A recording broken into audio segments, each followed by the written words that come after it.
The sun hung low over the village, casting long, jagged shadows across the chief's court, where the air was thick with the scent of old wood and anxiety. Ade's mother sat on a low wooden bench, her hands twisting her wrapper so tightly her knuckles turned white. Her eyes remained fixed on her son, who sat paralyzed by the weight of a farm that had become a wasteland. The chief, draped in heavy, ceremonial robes, gestured toward the shadows of the entrance.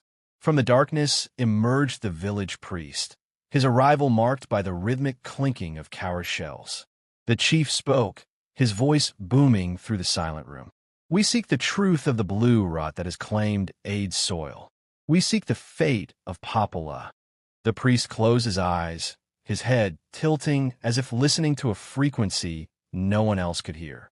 After a long silence, he spoke in a rasping whisper. "Popala is gone. The weight of his crimes against this land, the poisons he sowed and the lies he told, became a tether he could not break. In his shame, he sought refuge not in the ancestors, but in the spirits of the underworld. He engaged with the forbidden, and the underworld claimed him as its own." A collective gasp rippled through the courtroom. The chief leaned forward. "If the perpetrator is dead and his soul is forfeit, how do we heal the earth? The blue liquid erupts like a wound that will not close." The priest cast his divining bones onto the dirt floor. He studied them for what felt like an eternity before looking directly at Ade. "The earth requires a simple sacrifice of faith to counteract the complex poison of greed. At the hour of the midnight moon, go to the heart of the eruption where the blue liquid is most violent. Drop 2 melon seeds into the center. Do this alone, or the remedy will wither." Ade did not wait for the formal dismissal. Driven by a desperate hope, he raced home. In his haste, his hands shook as he fumbled through his mother's store of seeds. He grabbed 2 plump melon seeds, but in his frantic state, he also clutched a handful of lemon seeds, a subconscious wish for a fresh start. The farm was a haunting sight in the dark. The blue liquid glowed with an eerie, bioluminescent pulse, hissing as it bubbled up from the cracked soil. It looked like the blood of a fallen star. Ade maneuvered through the treacherous mud, his breath coming in ragged gasps. When he reached the epicenter, a churning pool of sapphire light, he knelt. He dropped the 2 melon seeds into the roiling center and, without looking back, fled the farm as if the spirits of the underworld were at his heels. Ade spent the night pacing the confines of his small hut. Sleep was a stranger.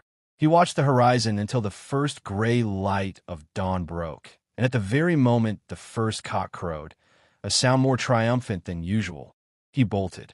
He bypassed his bicycle, his feet pounding the dirt path, his heart drumming against his ribs.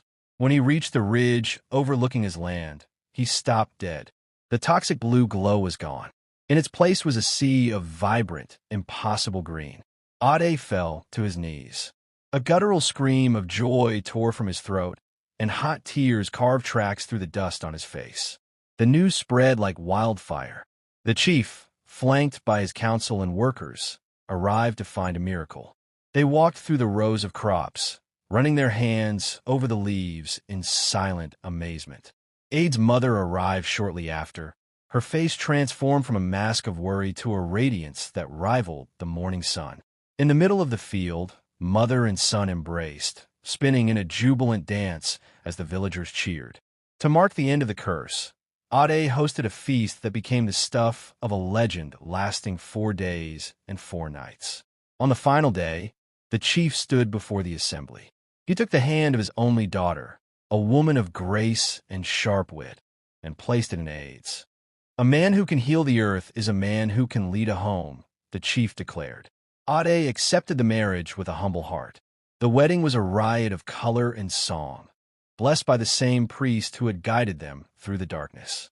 Ade returned to his home not just as a farmer, but as a husband and a hero, beginning a long life of peace, prosperity, and the softest of comforts. If you ever find yourself stuck in the middle